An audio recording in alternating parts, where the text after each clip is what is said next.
मैं ये तो नहीं जानता कि आपका असल चेहरा क्या है, लेकिन जो बन के सामने आ रहा है ना, मैं दुआ करता हूं कि ये ना कल को जरा सा भी कुछ हो तो फिर जो मैं बन के सामने आऊंगा वो आपको देखना तो क्या सहना भी गवारा नहीं होगा।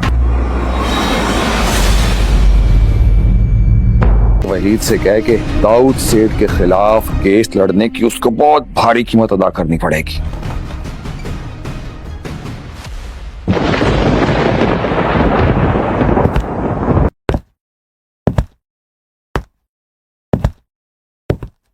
पिया जी को नुकसान पहुंचाने की कोशिश की किसी ने, फिर सांवल सब कुछ भूल जाएगा, आग लगा देगा इस शहर को। इसको मेरी आखिरी बात नहीं समझना। तो आज के मैं ऐसा कर पाता, लेकिन वो कहते हैं ना, इश्क मार तो देता है लेकिन मार जो नहीं सिखाता। कि आप जैसे कातिलों की अदा है जो किसी मासूम शख्स की पहले जान लेते हैं, उनका खानदान उजाड़ते हैं और इतनी डिटाई से खड़े रहते हैं। कोई शिकन कोई मलाल कुछ नहीं है। आप कैसे इंसान हैं?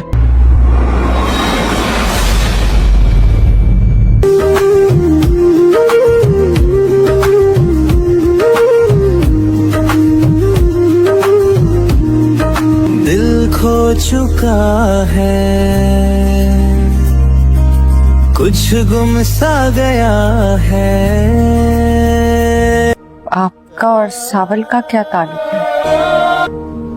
बहुत खास ताल्लुक है। रातों के अंधेरों में बस यादें रह गई है। क्या कहूँ मैं, जो भी था वो खो गया। खुशियों का रंग बस धुंधला सा रह गया।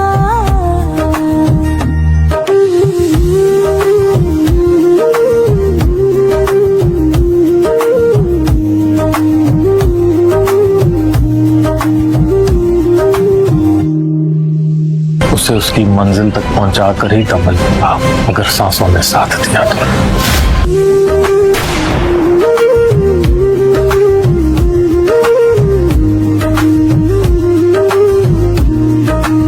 कौन था वो मजिस्ट्रेट? वो इस मामले में कुछ कर सकते हैं? कुछ भी कर सकता है।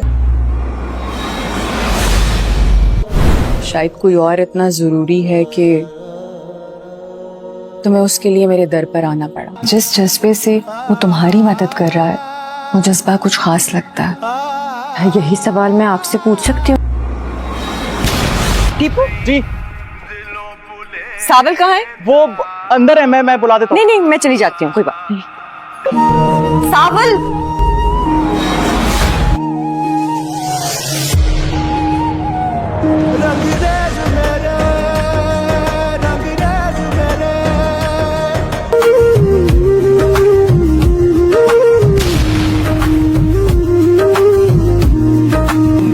खो चुका है, कुछ गुम सा गया है। सॉरी, शायद मैं गलत वक्त पर आ गई। अंधेरों में बस यादें रह गई है। क्या कहूँ मैं, जो भी था वो खो गया। खुशियों का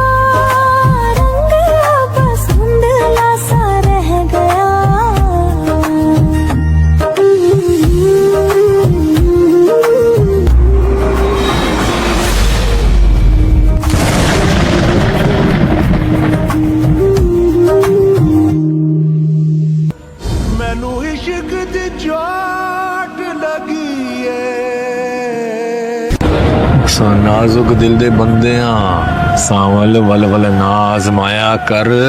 मैनू एक पल चैन नहीं रहता। मैं तुम्हें ये खेल नहीं खेलने दूंगा। मेरी दुआ है तुम्हारे इश्क का ये बेड़ा मौला पार करा दे।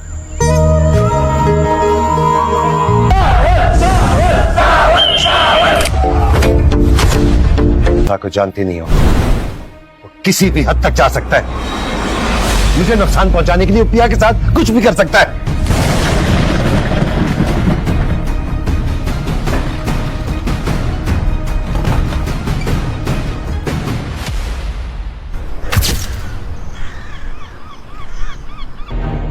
क्या? देखो, रात के 12 बज रहे हैं और पिया का कुछ अता पता नहीं है। अगर तुम लोगों को कुछ पता है बता दो, तो बहुत क्या सावल, इस नमक हराम की ये मजाल के उससे दाऊद से गद्दारी करे।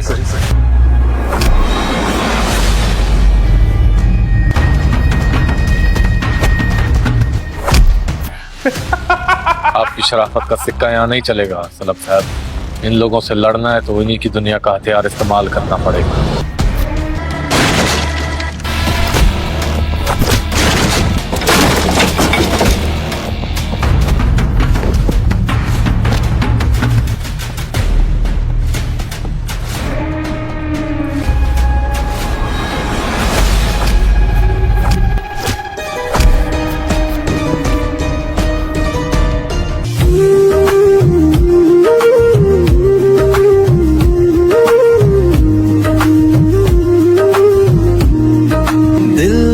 चुका है,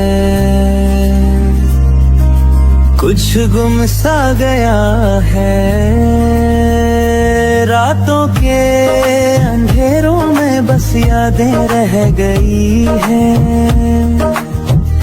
क्या कहूँ मैं, जो भी था वो खो गया, खुशियों का रंग बस धुंधला सा रह गया।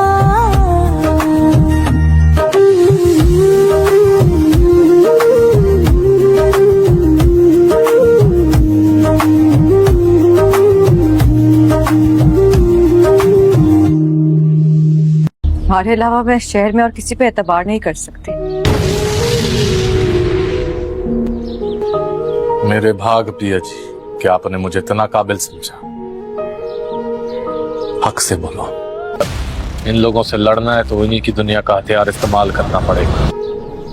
तुम बस मुझे ये बताओ, क्या तुम ये जिम्मेदारी पूरी कर सकोगे कि नहीं? आपने सांवल को इतनी बड़ी जिम्मेदारी के लिए काबिल समझा, पीछे हटने का सवाल ही पैदा नहीं होगा। आज से आपकी और आपके घर के हर फर्द की हिफाजत मेरी जिम्मेदारी है।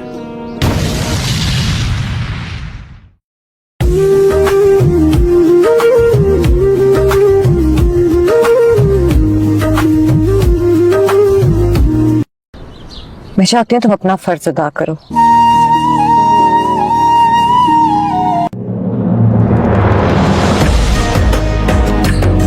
मत किया करो मेरे बारे में उससे बात, लुबना ब्लॉक कर दो। मैं सिर्फ इतना जानता हूँ कि अगर पिया मेरी जिंदगी में नहीं आई किसी भी मिसअंडरस्टैंडिंग या पुरानी दुश्मनी की वजह से, तो मेरी जिंदगी में और कोई दूसरी लड़की नहीं होगी। तुम्हारे दिल में क्या है सावर? जो मेरे दिल में है वो मैं सच में कह दूं तो आप मान लें।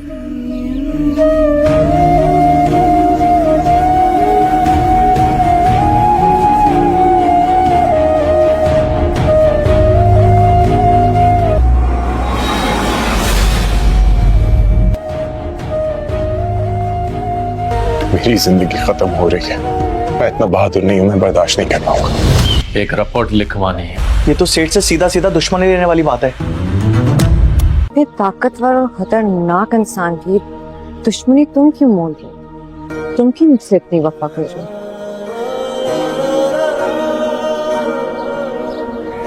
कुछ सवालों के जवाब नहीं होते पिया जी, लेकिन मैं इतना जरूर जानता हूँ आपको एक आंच नहीं पहुंचने दूंगा। चाहे वो मुझे मार डाले, मैं उससे कह दूंगा कि उसके एहसानात के बदले मैं अपना खून माफ करता हूँ। अपने नसीब में सबसे दुश्मनी लिखी है। या मेरा मुकद्दर नहीं है तो फिर एक और दुश्मनी सही।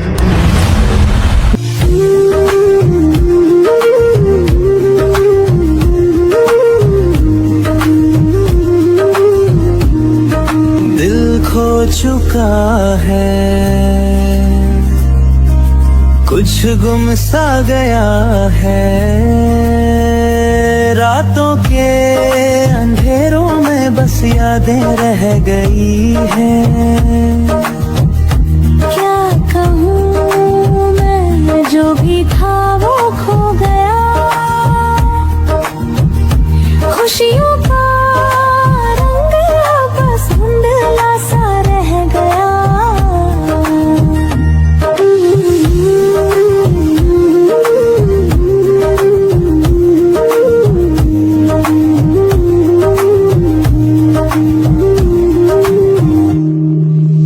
हमें हर कीमत में इस किस्से को निपटाना होगा।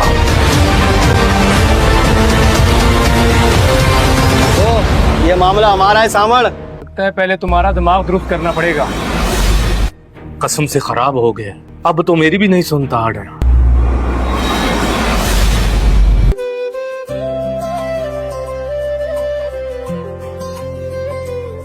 सांवल रे सांवल, चल अब घर चल, सपनों के शहर में बस तू और मैं पल पल। भले यार, बात अब तुम्हारे और मेरे दरमियान नहीं रही। What? अब ये कहानी हम तीनों की हो गई है। मेरा आपकी कहानी से क्या ताल्लुक? सावल, तुम इस कहानी के ना सबसे अहम किरदार हो। सांवल रे सांवल, चल अब घर चल, सपने यह बहुत मासूम है, तुम्हारे खेल नहीं समझेगी। बस तू मोहब्बत जिसके नसीबों में होगी, अपना कब्जा खुद उसको दे।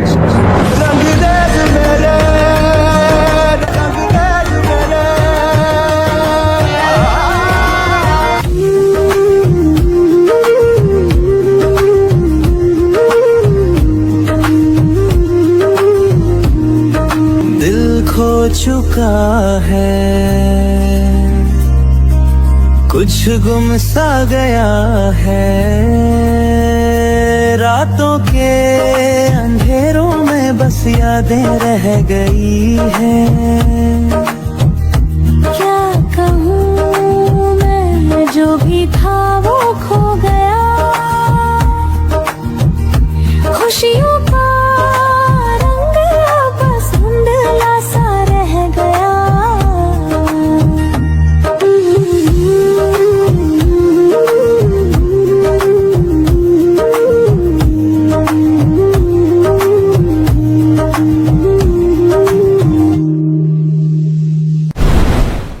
आज की वीडियो में हम बात करने वाले हैं सवाल यार पिया के एक्शन पर।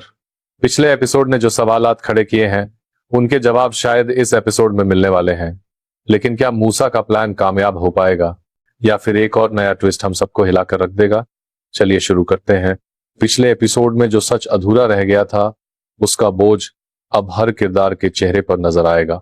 पिया जो अब तक खामोशी से सब बर्दाश्त करती आ रही है, इस एपिसोड में बहुत ज्यादा इमोशनली वीक नजर आएगी। उसे अंदाजा हो चुका होगा कि जो रिश्ते उसने अपने समझे थे शायद वो सिर्फ एक धोखा थे। वो खुद से सवाल करेगी, हर गलती का जिम्मा सिर्फ मुझे ही क्यों उठाना पड़ता है?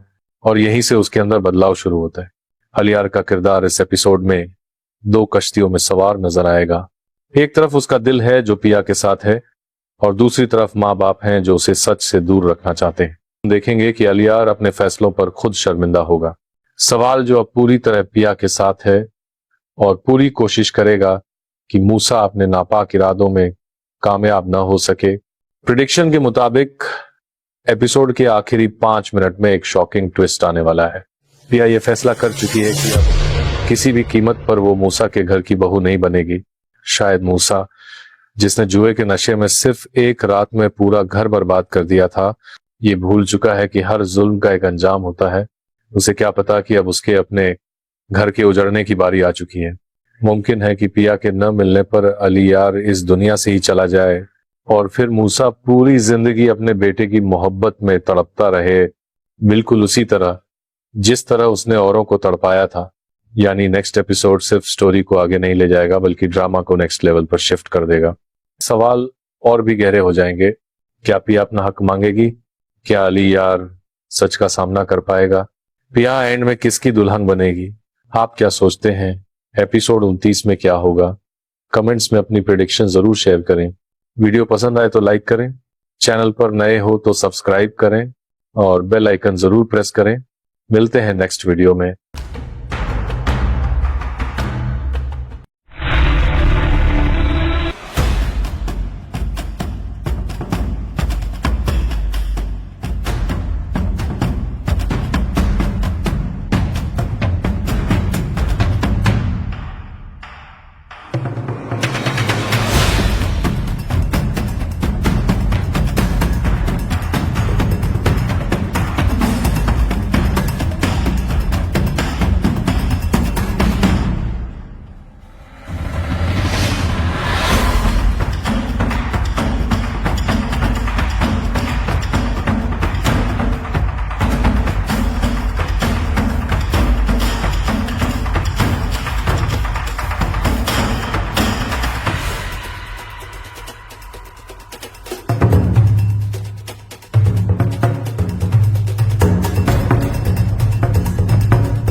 शहर में बस तू।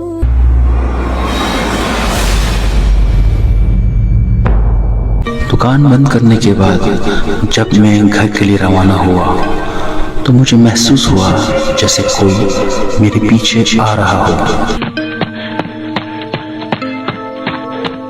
मैंने पीछे मुड़कर देखा, एक स्याह रंगत वाला शख्स आहिस्ता आहिस्ता चलता हुआ मेरी तरफ बढ़ रहा है। मैं घबरा सा गया। मैंने पहले की निस्बत अपनी रफ्तार तेज कर दी। 10-15 मिनट बाद मैं बस स्टॉप पर पहुंचा। देखा थोड़ी ही देर बाद स्याह रंगत वाला शख्स मेरे करीब आन खड़ा हुआ।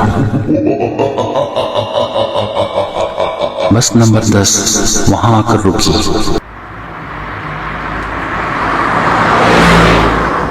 तो मैं तेजी से इसकी तरफ लपका।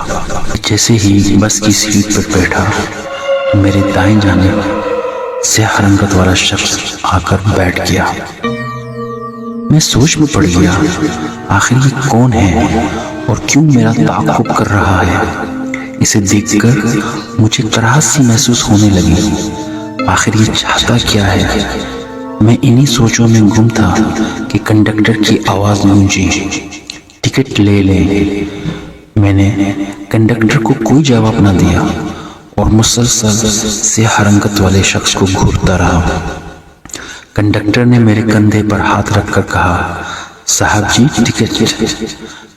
कंडक्टर मुझे टिकट देकर आगे बढ़ गया। बस अगले स्टॉप पर रुकी तो कई मुसाफिर इसमें सवार हुए। एक मुसाफिर मेरे करीब आकर बोला, भाई साहब आप साथ वाली सीट पर बैठ जाएं। मैंने कहा, आपको दिखाई नहीं देता? यहाँ पहले से कोई बैठा हुआ है। मुसाफिर बड़ी हैरत से मुझे देखने लगा और कहा, मुझे तो कोई शख्स नजर नहीं आ रहा। स्याह रंगत वाला शख्स उठा और मेरी सीट के साथ आकर खड़ा हो गया। मैं परेशान होकर सोचता रहा, आखिर मामला क्या है, आज मेरे साथ ऐसा क्यों हो रहा है। मैंने कुछ देर बाद सोच के कहा, भाई साहब तुम कौन हो और क्यों मेरा ताक़ुब कर रहे हो। आसपास के सारे मुसाफिर मुझे यूं देखने लगे जैसे मैं बहुत ही कोई अजीब व गरीब बातें कर रहा हूँ। हत्ता कि एक मुसाफिर तो ये भी कह गया कि पागल है। मुझे रह रहकर इस पर गुस्सा आ रहा था। थोड़ी देर बाद बस एक स्टॉप पर रुकी तो कंडक्टर ने आवाज लगाई, सदर वाले सदर वाले, सदर आ गया है। मैं अपने स्टॉप पर उतरकर सड़क अबूर करने के बाद एक तारीख सी गली में दाखिल हुआ तो स्याह रंगत वाला शख्स फिर मेरे सामने आन खड़ा हुआ। मैं खामोशी से चलता रहा। वो मुसलसल मेरा ताक़ुब करता रहा। मैं मुख्तलिफ गलियों से गुजरते हुए अपने घर के दरवाजे के सामने खड़ा था। जो मैंने दरवाजे पे दस्तक दी, स्याह रंगत वाला शख्स मेरे साथ आन खड़ा हुआ। मैं झुंझला सा गया। मैंने इसको पकड़ना चाहा तो वो एकदम से दूसरी तरफ हो गया। मैंने पूछा, तुम बताते क्यों नहीं, आखिर तुम कौन हो और क्यों मेरा ताक़ुब कर रहे हो। इससे कबल कि वो कुछ जवाब देता, मेरी अम्मी जान ने दरवाजा खोला और मुझसे कहा, बेटा तुम किससे बातें कर रहे हो। अम्मी जान, मैं तो किसी से बातें नहीं कर रहा। ये कहकर मैं बरामदे से गुजरकर अपने कमरे में दाखिल हुआ। कमरे में पहुंचकर मैंने अपनी कमीज की जेब में हाथ डाला तो हजार के 2 नोट मेरे हाथ में थे। मैं बहुत खुश था कि मैं इन रुपयों से अपने नए कपड़े खरीदूंगा। मैंने अभी इतना ही कहा था कि स्याह रंगत वाला शख्स दरवाजे से होता हुआ मेरे सामने आ गया और मैंने झुंझलाकर उससे कहा, तुम यहाँ भी आ गए हो, आखिर तुम हो कौन। और चाहते क्या हो? मैंने चिल्ला के कहा। वो खामोश रहा। इससे कबल कि वो कोई जवाब देता, अम्मी जान ने आवाज दी, बेटा खाना तैयार है, आओ खाना खा लो। मैंने अम्मी जान को इस स्याह रंगत वाले शख्स के बारे में बताना मुनासिब नहीं समझा, इसलिए खामोशी से बावर्ची खाने की तरफ बढ़ गया। रात के वक्त मैं एक नावल पढ़ रहा था कि एक मर्तबा फिर स्याह रंगत वाला शख्स मेरे पास आकर बैठ गया। मुझे गुस्सा तो बहुत आया, मगर मैंने कदरे नरम अंदाज में पूछा, भाई आखिर तुम हो कौन? क्या चाहते हो? कोई भूत हो, प्रेत हो? कुछ तो बोलो। उसने कहा, मैं कोई भूत प्रेत नहीं हूं, मैं हूं। मैंने कहा, भला ये क्या बात हुई कि मैं हूं? ये बताओ, शाम से मेरा ताक़ुब कर रहे हो, आखिर तुम मुझसे चाहते क्या हो? उसने कहा, मैं खुद किसी का ताक़ुब नहीं करता, लोग खुद मुझे मजबूर करते हैं कि मैं इनका ताक़ुब करूं। मैंने दरमियान में ही पूछा, इससे तुम्हारा क्या मतलब है? मैं समझा नहीं।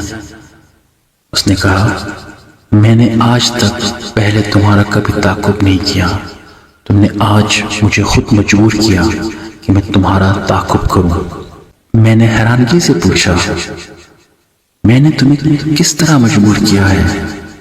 खुल के बताओ। उसने कहा, तुम जिस कपड़े की दुकान में काम करते हो, उसका मालिक शेख अकबर किसी जरूरी काम से दोपहर के वक्त दुकान से चला गया था। उसने जाते हुए तुम्हें कहा था कि शाम के वक्त ध्यान रखना और दुकान बंद करके चले जाना। तुमने दोपहर से शाम तक अकेले दुकान में काम किया और शाम के वक्त दुकान बंद करते हुए 2000 रुपये गले से उड़ा लिए। तुमने खुद 2000 रुपये चुराकर मुझे अपना ताक़ुब करने पर मजबूर किया है। स्याह रंगत वाला शख्स बोलता चला गया। मैं उसकी बात सुनकर बड़ी हैरत में पड़ गया और कहा, हाँ तुम दुरुस्त कहते हो। मैं पिछले 5-6 बरस से शेख साहब की दुकान पर काम कर रहा हूँ। आज न जाने मुझ पर क्या शैतान गालिब आया कि मैं ये बुरी हरकत कर बैठा। मुझे ऐसा नहीं करना चाहिए था। मैं ये रुपए सुबह शेख साहब को वापस कर दूंगा और आइंदा ऐसी हरकत नहीं करूंगा और तुम दोबारा मेरा ताक़ुब मत करना। उसने कहा, तुम सीधे रास्ते पर रहे तो मैं तुम्हारा ताक़ुब बिल्कुल नहीं करूंगा। अब तुम बता भी दो कि आखिर तुम हो कौन? स्याह रंगत वाला शख्स मुझे घूरता रहा और घूरते हुए बोला, मुझे गुनाह कहते हैं।